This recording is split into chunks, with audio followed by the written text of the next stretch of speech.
Samantala, nakiisa naman ang mga karate masters sa adhikain ng pamahalaan na pangalagaan ng kapakanan ng mga kabataan, lalo na ang mga nagiging biktima ng bullying. At bilang tugon po dito, isang seminar sa tamang self-defense ang ipinagkaloob ng organisasyon sa ilang mag-aaral. Nagbabalik si Julius Disamburu. #StopBullying. Yan ang naisipabatid ng isang grupo ng mga karate masters sa mga kabataang lumahok sa 2014 karate seminar dito sa Laguna. Bukod sa pagiging responsableng mamamayan, isa din sa kanilang itinuturo kung paano ito makakatulong sa atin bilang isang sports at bilang self-defense. Iba kasing dalawang karate yan. May sports, may martial arts. But nonetheless, both approaches nakakatulong yan sa development.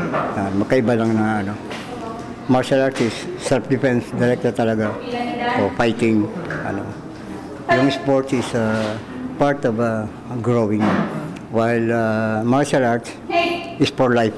Kung matatandaan, nilagdaan ni Pangulong Aquino ang tuluyang implementasyon ng batas kontra bullying. Sa ilalim ng Anti-Bullying Act of 2013, inaatasan ang lahat ng paaralang elementarya at sekundarya na tuparin ang mga polisiya sa loob ng 6 na buwan matapos maging epektibo ang batas upang maiwasan ang pang-aapi sa mga kabataan. Hindi aniya dapat isinasandapi ang problemang ito dahil isa sa karapatan ng mga bata ang magkaroon ng positibong kapaligiran. I'm proud of Mr. Marcelo Lafraza get all those people together and motivate them. Weak person niya raw, yun yung mga prone sa mga bullying. So with this kind of sports, martial arts, with the joint project o yung sport ng iba-ibang federation din, mas mapapaba pa yung anti-bullying namin. Isa naman sa naging panauhing pandangal ng pagtitipon si Karate International Grandmaster Masato Higa na nagmula pa sa Italia. Kanyang pinanood ang mga kabataang lumahok sa seminar, tignan kung tama ang kanilang mga galaw, ito ba ay may foul o di kaya masyado nang nakakasakit.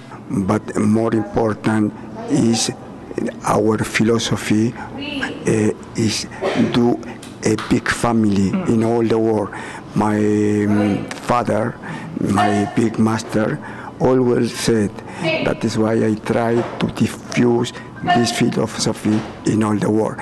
Makakatulong niya ang karate para tuluyang bumaba o wakasan na ang pambubuli sa mga kaawa-awang mga bata o estudyante. Sumusupport kami dyan, supportado namin yung so that yung through karate training, in a way, mapiprevent natin yung mga bata na una matutunan na yung disiplina.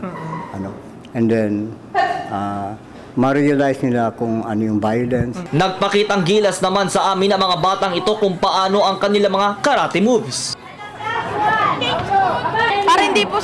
Para hindi po masaktan yung inaapi.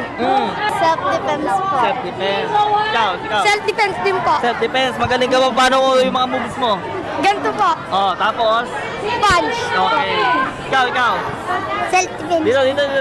Self-defense din po. Self-defense din.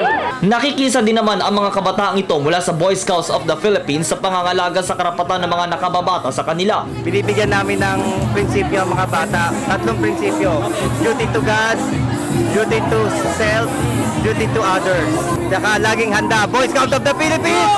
Wow!